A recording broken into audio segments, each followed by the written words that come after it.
예수님과 내 자신의 관계를 한번 생각해 보시기를 바랍니다. 어떻게 얘기할 수 있을까요?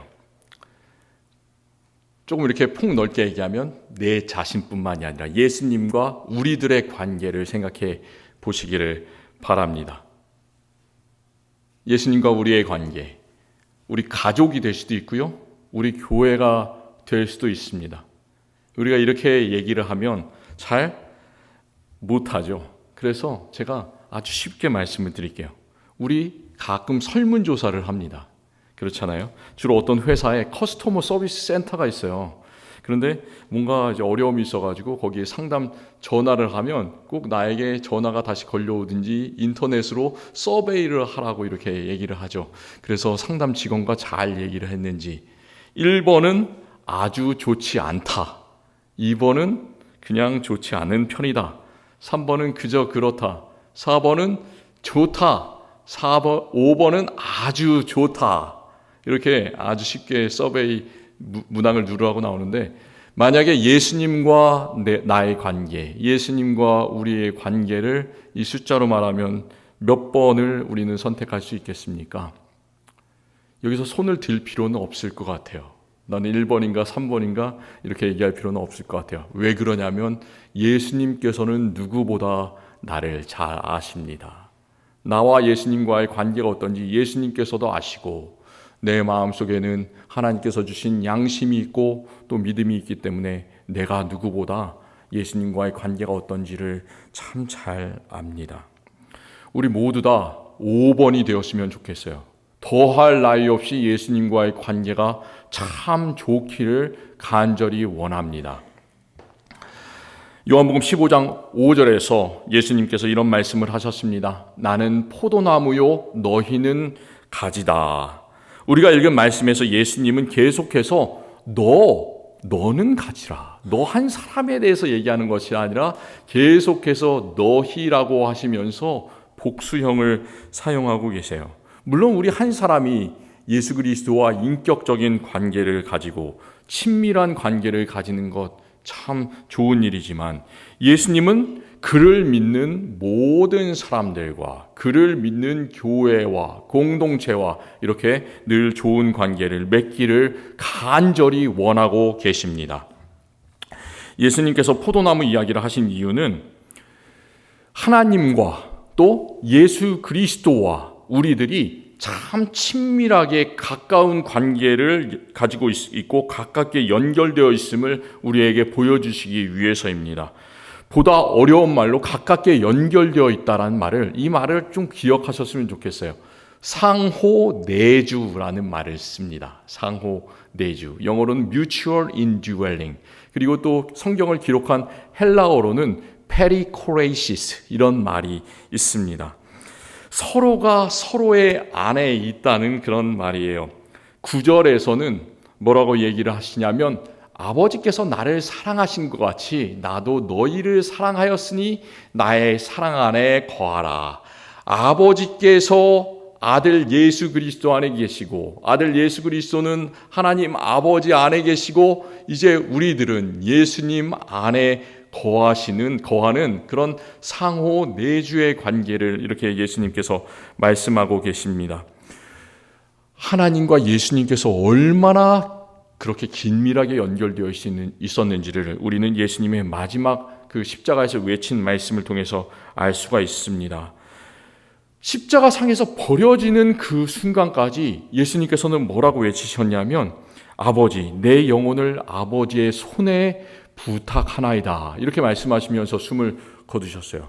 아무도 그렇게 할 수가 없습니다. 왜냐? 아버지께서 버리시는데 어떻게 그런 얘기를 하겠습니까? 그러나 예수님께서는 그렇게 하나님과 친밀하셨고 하나님 안에 계셨고 끝까지 하나님을 신뢰하셨습니다. 또 성령은 무엇일까요? 성령은 아버지와 아들 안에 계셔서 그들을 연결시켜주는 사랑의 끈입니다. 예수님께서는 우리 안에도 계시고 또 하나님 아버지 안에도 계셔서 끊을 수 없는 우리와 하나님과 예수 그리스도와 성령님의 끊어지지 않는 관계가 되기를 늘 원하고 계십니다. 포도나무의 모습이 그걸 잘 보여줘요. 어떻게 서로가 서로에게 잘 연결되어 있는가. 1절에서 예수님께서는 나는 포도나무요 내 아버지는 농부라 이런 말씀을 하셨습니다. 예수님이 뭐라고요? 예수님은 포도나무 자체이시다. 참 포도나무라고 말씀하시고, 그리고 또 하나님께서는 그 포도나무를 잘 자라게 하시는 농부다. 영어로는 gardener, farmer 이렇게 번역이 되어 있습니다. 그리고 우리는 그 가지라고 얘기를 하십니다. 포도나무 가지. 왜 예수님께서 그런 말씀을 하셨을까요? 포도나무와 가지를 구별할 수 있겠습니까? 포도 그 나무 한번 잘 보신 분 계십니까? 쉽지가 않아요. 포도나무는 잘 보기가 쉽지가 않습니다. 제가 캘리포니아에서 10년을 넘게 살았습니다. 캘리포니아의 미항 샌프란시스코에서 1시간 정도 동쪽으로 이렇게 차를 타고 달리면 거기서 나파, 소노마라는 그런 지역이 나옵니다. 그것이 포도 농장으로 참 유명한데 오래된 포도 농장은 약 한 160년이 된 농장도 있고요. 새롭게 시작한 농장들도 있습니다. 그래서 그런 모든 농장을 다 합치면 그 지역에 약 한 400개 정도가 넘는 많은 포도원들이 있습니다. 그 지역이 왜 포도원이 많을까? 그 지역이 날씨도 참 따뜻하고 햇빛도 쨍쨍하고 비도 적당히 와요. 그래가지고 포도나무가 잘 자라나기에 아주 최적의 조건을 갖추고 있습니다. 많은 사람들이 그냥 아주 아름다운 그런 풍경이기 때문에 그곳에 드라이빙을 하기도 하고요. 그리고 또 포도원에 들어가서 구경도 하고 가족끼리 시간도 보내고 그렇게 하는 유명한 관광지입니다. 저는 몇 년 전에 한 포도원에 들어가 봤어요. 그래가지고 포도나무가 어떻게 생겼는지를 유심히 관찰을 했습니다. 포도나무가 어떻게 생겼을까요? 요즘에 우리가 열왕기 상을 통해서 새벽기도의 시간에 말씀을 나누고 있습니다. 거기서 솔로몬이 어떤 행적을 했나, 솔로몬의 이야기가 계속해서 열왕기상 앞부분에 나오는데, 솔로몬은 하나님의 성전과 또 자기 왕궁들을 짓기 위해서 가장 좋은 나무로 재료를 썼습니다. 그 나무가 어떤 나무냐? 백향목이라는, 영어로는 시더 트리라는 그런 나무를 썼습니다. 나무가 아주 길게 자라요. 아주 굵고 묵직한 그런 나무들입니다. 그걸로 건물을 지어놓으면 절대 무너지지 않는 그런 좋은 나무들이죠. 그리고 또 성전 마루를 짓기 위해서는 잣나무 널판지로 최고급 재료예요. 그걸로 이렇게 바닥을 만들었습니다. 또 그보다 작은 나무지만 붉은 빛깔이 나는 백단목이라는 나무로 성전의 난간 그리고 또 왕궁의 난간을 만드는 데 썼습니다. 근데 여러 가지 이런 나무의 재료들이 나오는데 건물을 만들었는데 포도나무로 건물 재료를 썼다. 이런 얘기 들어보셨습니까? 포도나무로 썼다는 얘기는 성경 어디에도 나오지 않습니다. 요즘에 건물을 짓는다고 해도 포도나무를 잘라서 그것을 이렇게 갈아가지고 만들 수 있을까? 그렇지 않습니다. 왜 그럴까요? 왜 포도나무로는 아무것도 만들 수가 없을까요? 그 이유는 포도나무는 위로 쭉쭉 자라나는 그런 나무가 아니에요. 굵게 자라나는 나무가 아닙니다. 포도나무 한번 자라기 시작하면 위로 자라는 것이 아니고 옆으로 퍼집니다. 그리고 줄기도 이렇게 똑바르지가 않아요. 구불구불 이렇게 아주 오래된 나무처럼, 오래되지도 않았는데 그렇게 구불구불하게 자라납니다. 그래서 제가 포도나무 옆에 한번 딱 서봤더니 크기가 얼마나 가면 제 키보다 작아요. 보통 이렇게 작고요. 그리고 그게 똑바로 자라나지 않기 때문에 그 나무 막대기 강목을 이렇게 꽂아가지고 지지대를 만들어 놨습니다. 그러니까 연약하다는 얘기예요. 그러니까 또 포도나무는 워낙 이 뿌리와 줄기가 다 구불구불하기 때문에 어디서부터가 브랜치인지 줄기인지 가지인지를 정확하게 구별할 수가 없습니다. 그 뿌리, 줄기, 가지 다 하나로 연결되어 있습니다. 그러니까 포도나무는 그 나무와 가지가 항상 연결되어 있다는 말씀이에요. 예수님께서는 그렇기 때문에 이 포도나무의 말씀을 하셨습니다. 항상 그 나무인 예수님께 가지인 우리들이 붙어 있어라 말씀을 하십니다. 예수님은 어떠세요? 예수님께서는 언제나 우리 안에 계십니다. 우리를 너무나 사랑하십니다. 예수님께는 아무런 문제가 없어요. 항상 문제는 우리에게 있습니다. 우리는 늘 기억해야 돼요. 우리는 우리의 삶이 잘못 풀릴 때, 항상 뭔가 일이 꼬일 때 하나님께서 왜 그러실까 이런 얘기를 하면서 불평을 하는데, 하나님께는 아무런 어려움이 없으세요. 잘못이 없으시고 항상 우리 안에 무엇인가가 있는 거죠. 우리는 계속해서 기회만 있으면 예수님을 조금씩 떠나려고 합니다. 죄라는 말이 있죠. 죄라는 말은 헬라어로는 하마르티아라고 하는데, 그게 관역에서부터 떠나간다라는 그런 뜻이 있습니다. 예수님의 관역이 있는데 우리는 항상 예수님의 초점을 맞춰서 살아가야 하는데, 조금씩 그 예수님의 관역을 벗어나려고 합니다. 하지만 예수님께서 말씀하십니다. 항상 어떤 일이 있든지 예수님 안에 붙어 있을 때만 너희의 생명이 있다 말씀해 주십니다. 포도나무가 연약하고 곱게 자라나지 않기 때문에 다른 용도로는 쓸 수 없다고 말씀을 드렸는데, 포도나무의 용도가 그럼 뭐가 있을까요? 포도나무를 어느 짝에 쓸 수 있을까요? 포도나무는 오직 한 가지 용도밖에 없습니다. 뭐예요? 열매. 포도나무의 열매, 그 포도 자체를 얻는 것, 그것이 오직 한 가지 목적입니다. 오늘 우리가 읽은 요한복음 15장 1절부터 8절까지에는 열매라는 그 말이 모두 6번이나 계속해서 나옵니다. 예수님께서는 그만큼 우리에게 열매 맺기를 원하고 계십니다. 열매 맺는 방법은 아주 쉬워요. 그런데 또 반대로 아주 어렵습니다. 많은 사람들은 스스로 자기의 삶을 계획합니다. 이것도 해야지, 저것도 해야지, 내 능력으로 이런 것들을 이루어야지, 이렇게 생각을 합니다. 업적을 많이 쌓으려고 합니다. 그런데 우리의 믿음의 삶에 있어서 업적은 그렇게 중요하지가 않습니다. 우리는 포도나무의 가지이기 때문에 우리가 스스로 뭔가 대단한 일을 할 수가 없어요. 항상 우리가 열매를 맺기 위해서는 농부이신 하나님께 전적으로 순종하고 포도나무이신 예수님께 잘 붙어 있기만 하면 저절로 우리는 열매가 맺힙니다. 그렇기 때문에 이것은 아주 쉬우면서도 아주 어려운 일이죠. 4절에서 내 안에 거하라, 나도 너희 안에 거하리라. 가지가 포도나무에 붙어 있지 아니하면 스스로 열매를 맺을 수 없음 같이 너희도 내 안에 있지 않냐면 그러하리라 말씀하셨습니다. 우리가 언제나 스스로 나는 열매를 맺을 수 없구나, 나는 무익하구나, 나는 쓸모가 없구나. 그렇지만 하나님께서 나에게 채워주시는구나. 그 사실을 늘 기억해야 합니다. 예수님께 붙어 있다면 우리는 열매를 맺을 수 있다고 했는데 어떤 열매를 맺을 수 있겠습니까? 성경에서 열매라는 말을 한번 쭉 계속해서 찾아보시기를 바랍니다. 성경은 참 많은 열매를 이야기를 하고 있습니다. 세례 요한은 이런 말씀을 선포를 했습니다. 예수님께서 오시기 전에 자기에게로 몰려오는 많은 사람들에게 너희는 그러므로 회개에 합당한 열매를 맺어라 말씀하셨습니다. 회개에 합당한 열매. 우리들이 예수님께 마음을 돌이켜서 돌아갔으면 좋겠습니다.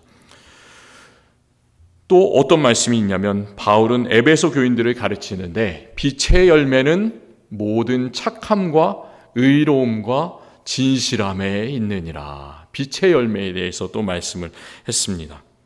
야고보는 화평하게 하는 자들은 화평으로 심어 의의 열매를 거두느니라, 이렇게 말씀했어요. 그리고 또 구약 성경의 이사야는 공의의 열매는 화평이요 공의의 결과는 영원한 평안과 안전이니라, 또 공의의 열매에 대해서 말씀하고 있고, 히브리 기자는 히브리서 맨 뒷부분에서 그러므로, 이것은 거의 히브리서의 결론입니다. 우리는 예수로 말미암아 항상 찬송의 제사를 하나님께 드리자. 이는 그 이름을 증언하는 입술의 열매니라. 우리는 어떤 일이 있어도 찬송의 제사를 하나님께 드려야 합니다. 우리의 마음속에서 울려 퍼지는 찬송, 이 모든 성전을 채우는 이 찬송, 우리의 입에서는 나쁜 이야기가 나오는 것이 아니라 오직 하나님을 높이는 찬송의 소리가 나옵니다. 그것이 바로 입술의 열매라고 말하고 있습니다. 그리고 또 가장 열매에 대해서 유명한 말씀이 갈라디아서 5장에 있습니다. 오직 성령의 열매는 9가지인데 그것이 사랑과 희락과 화평과 오래 참음과 자비와 양선, 충성, 온유, 절제 이 같은 것을 금지할 법이 없다고, 이렇게 열매는 하나님께서 예수 그리스도를 통해서 우리에게 주시는 놀라운 선물임을 사도 바울이 선언하고 있습니다. 그 모든 열매를 맺는 조건 아주 간단하다고요. 그것은 항상 예수님께서는 우리의 열매가 되십니다. 부활의 첫 열매인 예수님 안에 우리가 있기만 하면 됩니다. 그 간단한 방법을 늘 기억하시기를 바랍니다. 예수님 안에서 늘 좋은 열매를 맺으시기를 바랍니다. 성령의 열매의 소식들, 누구는 성령의 열매로 충만하되, 누구는 입술의 열매로 항상 하나님을 찬양한데, 누구는 회개의 열매를 맺고 예수님과의 관계가 완전히 회복되어서 새 사람이 되었대. 이런 놀라운 열매의 소식들이 계속해서 우리 성도들 안에서 이 사람에게도 저 사람에게도 우리 모든 사람들에게 다 그런 이야기들이 들려오기를 원합니다. 그때 우리의 마음이 어떻게 되겠어요? 우리의 마음이 부드럽고 밝고 변화시키고 웃음이 넘치는 그런 모든 성령의 열매를 거두는 그런 소식들로 우리의 마음들이 채워지겠죠. 또 열매를 맺기 시작한 사람, 한 사람으로 그치는 것이 아니라 그 사람은 서로에게 좋은 말로 격려하고 또 사랑하고, 그래서 서로에게 좋은 영향을 주고 우리 모두 다 이런 놀라운 예수 그리스도의 귀한 열매를 다 함께 얻기를 원합니다. 우리가 열매를 맺는 좋은 가지로서 살아가기 위해서 한 가지 기억했으면 좋은 점이 있습니다. 그것은 오늘 말씀에서 무서운 경고들이 나오는데요, 그 경고의 말씀을 우리가 새겨 들어야 하겠지만 그것을 너무 무섭게 받아들이지는 마셨으면 좋겠어요. 예수님은 2절 앞부분에서는 무릇 내게 붙어 있어 열매를 맺지 아니하는 가지는 아버지께서 그것을 제거해 버리신다 말씀하셨습니다. 또 6절에서도 무서운 경고의 말씀을 또 하십니다. 사람이 내 안에 거하지 아니하면 가지처럼 밖에 버려져 마르나니 사람들이 그것을 모아다가 불에 던져 사르느니라. 우리가 열매를 맺지 않는 가지들, 지금 이맘때 겨울이 자라나고 부러진 가지들, 그런 것들 다 가지치기를 집집마다 하지 않습니까? 그리고 그런 것들은 그냥 모아놓고 쌓아놓는 것이 아니라 불에 던져서 살라버리지 않습니까? 우리가 이 말씀을 보고 하나님께서 우리를 치시지는 않을까? 우리를 지옥불로 던져버리시지는 않을까? 이렇게 두려움을 가질 수도 있습니다. 그렇지만 예수님께서는 이 말씀을 하시는 이유가 우리를 마음에 두려움이 있게 하고 겁을 주시기 위해서 하는 것이 아니에요. 오히려 예수님께서는 이거보다 훨씬 더 강력하게 내가 너희 안에 있을 것이다. 너희도 내 안에 있어라. 격려해 주고 계십니다. 그리고 또 놀라운 말씀을 계속해서 주십니다. 7절에서도 너희가 내 안에 거하고 내 말이 너희 안에 거하면 무엇이든지 원하는 대로 구하라. 그리하면 이루리라. 성경의 전체의 내용은 뭐냐면 약속과 성취입니다. 아브라함에게도 너는 너의 아버지 집을 떠나서 내가 너에게 지시할 땅으로 가라. 가기만 하면 뭐예요? 삶이 망합니까? 아니잖아요. 아무것도 보이지 않는 그 가운데서도 하나님께서는 그 자손을 번성하게 하시고 별과 같이 많아지게 하시고 그 약속을 이루십니다. 하나님께서는 우리에게도 약속을 주세요. 이루십니다. 그리고 우리가 무엇이든지 예수 그리스도께 원하는 것을 다 구할 때 그것을 이루십니다. 이루시는 하나님을 믿으시기를 바랍니다. 모세를 통해서 이스라엘 백성들에게 한 가지 약속을 해주시는데 10계명의 그런 약속을, 언약을 맺으십니다. 그때 어떤 말씀을 하시냐면 10계명을 주시면서 그의 백성들에게 나 내 하나님 여호와는 질투하는 하나님인즉 나를 미워하는 자의 죄를 갚되 3, 4대까지 이르게 하거니와 나를 사랑하고 내 계명을 지키는 자에게는 1000대까지 은혜를 베푸느니라. 이렇게 말씀하셨어요. 1000대까지 은혜를 베푼다. 그 말은 어떤 뜻이냐면 여기서 3, 4대까지 이르는 벌과 저주가 중요하겠습니까? 아니면 1000대까지 이르는 은혜가 중요할까요? 하나님께서는 벌을 주시기 위해서 이런 말씀하시는 것이 아니시죠. 뭐냐?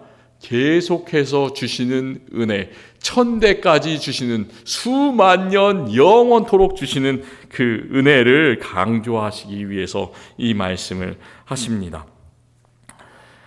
하나님께서는 우리가 예수 그리스도에게 붙어 있을 때 은혜를 우리에게 주시기를 원하십니다. 우리는 어떤 사람이에요? 우리는 농부가 아닙니다. 세상에서 농부는 오직 한 분뿐입니다. 그분은 바로 우리 하나님 한 분뿐이십니다. 하나님께서는 우리를 쳐버리실 수도 있어요. 우리는 때때로 말라져서 버려질 수도 있습니다. 참 제가 이렇게 목회를 하고 목사로서 살아가는데 주변에 안타까운 일이 많아요. 제가 목사이기 때문에 친구 목사들이 이렇게 많이 있는데요. 목회를 하다가 여러분들이 안타깝게 제 나이 또래 비슷한 그런 친구 목사들인데 벌써 세상을 떠나서 하나님 나라로 가신 그런 분들이 있습니다. 제가 몇 명이 있나 한번 이렇게 생각을 해봤어요. 그랬더니 저와 가깝게 지내던 그 같은 학교를 졸업하신 그 목사님은 30대 중반에 위암으로 하나님의 부르심을 받으셨고, 또 한 분은 비슷한 시기에 백혈병에 걸려서 돌아가셨고, 또 한 분은 참 말도 안 되는 안타까운 교통사고를 당해가지고 30대 초반에 목사 안수를 받고 몇 년 되지 않아서 하나님 나라로 간 분도 있어요. 그들을 생각할 때마다 참 안타깝다. 이들 얼마나 훌륭한 목사님이 되셨을까, 이렇게 생각을 합니다. 그런 생각을 하면 우리가 잘 믿는다고 해서 우리가 오래 살고 또 솔로몬처럼 부자가 되고 명예를 누린다라는 보장은 절대로 없습니다. 그럼 우린 그러는 거예요. 그렇지만 어느 순간에서도 우리들이 기억해야 되는 것은 하나님께서는 우리의 삶이 때때로는 꼬이는 것 같고 잘 안 되는 것 같고 그러더라도 하나님께는 모든 것이 다 선하다. 하나님께서는 우리를 가장 좋은 길로, 복된 길로, 은혜의 길로 인도해 주시는구나. 그 사실을 항상 기억하시고 하나님을 믿으시기를 바랍니다. 얼굴에도 웃음이 넘치시기를 바라고 마음에도 웃음이 넘치시기를 바랍니다. 마음에 웃음이 넘치면 우리의 입에서도 항상 그 웃음과 기쁨의 이야기들이 이렇게 우리의 입에서 나오게 되어 있습니다. 왜냐? 우리가 지금은 어려운 것 같더라도 하나님께서 항상 우리의 삶을 가장 최고의 좋은 삶으로 인도해 주심을 알기 때문에 우리는 그렇게 할 수가 있습니다.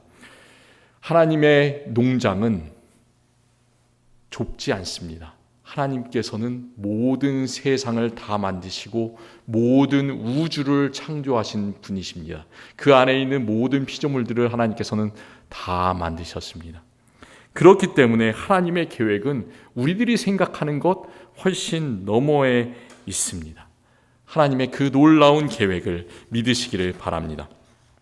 예수님이 참 포도나무라면 우리는 주변에 거짓 포도나무도 있다. 이것을 늘 기억을 해야 됩니다. 지난 주간에 저는 알래스카 한인 기독교 교회 연합회 세미나에 3일 동안 참석을 했었습니다. 그리고 제가 그 단체에서 금년에 총무라는 직책을 맡고 있어가지고 강사 목사님을 이렇게 가까이 모시고 섬겼습니다. 그 강사로 오신 목사님께서 한국과 미국에서 이단에 대해서 이렇게 열심히 가르치시고 이단을 주의해야 될 것, 그런 이단 사역의 전문가로 섬기고 계시는 분입니다. 그 이단 사이비들은 우리가 몸담고 있는 이 기독교와 참 비슷한 것 같지만 끝이 달라요. 끝이 다르기 때문에 이단이라고 부르죠. 삼위일체 하나님을 거부합니다. 예수님에 대해서 잘못된 그런 생각을 가지고 있습니다. 특별히 종말에 대해서 잘못된 생각을 가지고 있는 그 참 무수한 이단들이 한국에도 미국에도 이 알래스카 앵커리지까지 와서 활개를 치고 있습니다. 우리의 믿음을 흔드는 잘못된 신앙이 판치는 그 세상 속에서 믿음을 지키는 가장 좋은 방법이 뭘까요? 우리는 이런 이단은 이렇다, 저런 이단은 저렇다, 이런 것들을 다 알 수가 없습니다. 그렇기 때문에 우리가 가장 믿음을 지키는 좋은 방법은 오직 예수 그리스도 안에 있고 예수님께 붙어 있는 그런 방법입니다. 모든 일이 있어도, 어떤 일이 있어도 나는 예수님 안에 있구나. 예수께서 나를 항상 붙들어 주시는구나. 이것을 알면 절대로 넘어가지 않습니다. 절대 현혹되지 않습니다. 우리의 믿음을 끝까지 지킬 수가 있습니다. 오직 예수님의 은혜와 하나님의 사랑과 성령님의 교통하심과 인도하심에 의지하는 방법이 우리가 가장 믿음으로 살아가는 방법입니다. 예수님께서 오늘 우리가 읽은 마지막 말씀 8절에서 말씀을 하셨습니다. 너희가 열매를 많이 맺으면 내 아버지께서 영광을 받으실 것이요 너희는 내 제자가 되리라. 귀한 열매를 참 많이 맺으시기를 바랍니다. 우리의 모든 삶을 통해서 우리가 지금은 부족한 것 같지만 그 모든 부족함 속에서도 하나님께 영광을 돌리시기를 바랍니다. 그리고 예수님께서 우리에게 원하시는 것, 너희는 가서 모든 족속을 제자로 삼아 아버지와 아들과 성령의 이름으로 세례를 주고 내가 너희에게 분부한 모든 것을 가르쳐 지키게 하라. 내가 세상 끝날까지 너희와 항상 함께 있으리라. 예수님께서는 우리 안에 늘 계십니다. 이제 우리도 예수님 안에 있어서 포도나무 안에 붙어 있기를 원합니다. 우리는 포도나무 안에 붙어 있기 때문에 세상에서 가장 행복한 사람들입니다. 기도하겠습니다. 하나님께서는 사랑하는 그 하나밖에 없는 아들 예수 그리스도를 우리에게 허락하여 주셔서 예수님은 우리를 너무나 사랑하여 주시고 우리를 위해서 목숨을 버리셨습니다. 우리는 예수님께 무엇을 드리고 있습니까? 나를 위해서만 살아가는 아주 이기적인 삶이 아닙니까? 주님 불쌍히 여겨 주시옵소서. 우리의 삶의 목적과 관심이 오직 예수님만 향하게 하여 주시옵소서. 내 마음속에 있는 온갖 복잡한 것들, 죄악들을 다 내려놓고 오직 우리의 마음의 보호자의 예수 그리스도 한 분만 모시게 하여 주시옵소서. 그래서 우리가 살아가는 모든 삶의 방식이, 우리가 말하는 모든 것들이 다 예수님 이야기를 하고 하나님께 영광을 돌리는 삶 되게 하여 주시옵소서. 우리의 모든 성도들을 주님의 열매로 붙잡아 주시고 열매 맺는 삶 살아가게 하여 주시옵소서. 예수 그리스도의 이름으로 간절히 기도합니다. 아멘.